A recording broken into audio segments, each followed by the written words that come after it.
Okay, so following up from yesterday, where we talked about the first two big nationwide unions in the country, the National Labor Union and the Knights of Labor, we looked a little bit at how the Knights of Labor were really quite successful, but they fell apart because they were infiltrated by radicals and anarchists who basically blamed a lot of violence on the Knights. There's one other nationwide union that we need to talk about from back in that time, and that is this one here, the AFL, the American Federation of Labor, which originally had the rather ungainly title of the Federation of Organized Trades and Labor Unions, FUTALU, which, if my organization's acronym was FUTALU, I probably would change it to AFL as well. But one of the primary movers and shakers of the original FUTALU and the AFL is this guy right here. This is Samuel Gompers, British immigrant, socialist, cigar maker. Gompers came to America and got involved in the labor movement, and he was a socialist. But interestingly enough, as time progressed, Gompers came to the enlightened realization that socialism wasn't going to work and that it was actually counterproductive for everybody involved to continue on with the socialism track. So he kind of shifted gears to a much more free market friendly approach. Gompers and his organization favored private property ownership. It's why people work, it's motivation. And they used the systems that were already in place. The American Democratic Republican style of government, of negotiation, of representative selection worked perfectly in a labor setting. Gompers and his followers really were strong on the idea of negotiation with the owners, that workers and owners should not be approaching each other like they're the enemies. They really needed to approach each other with the standpoint of is that they would better be served if everybody was happy. And the interesting thing that kind of gets lost on people sometimes is Gompers really, he obviously is a big supporter and champion for workers' rights because he's, the head of a union.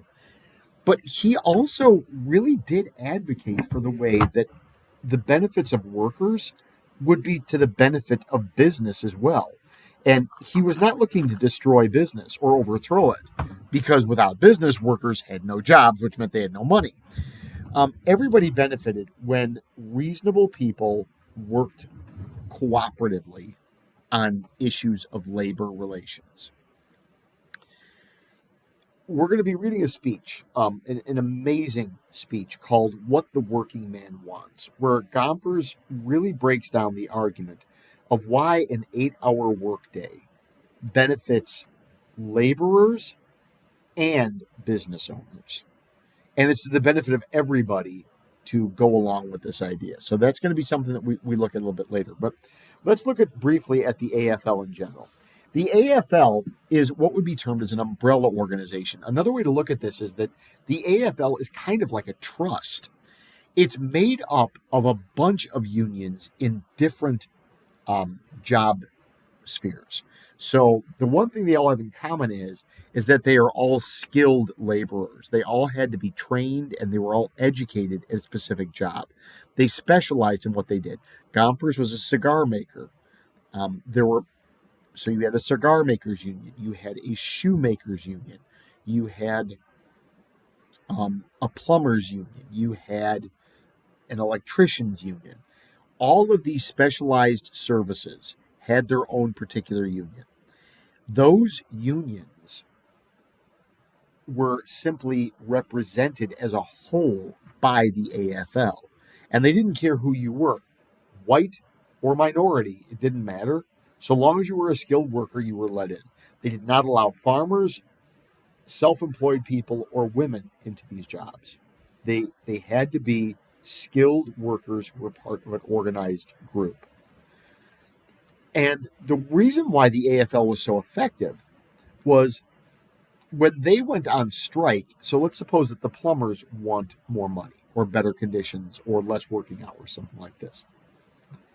It wasn't just the plumbers who went out, it was everybody who went out.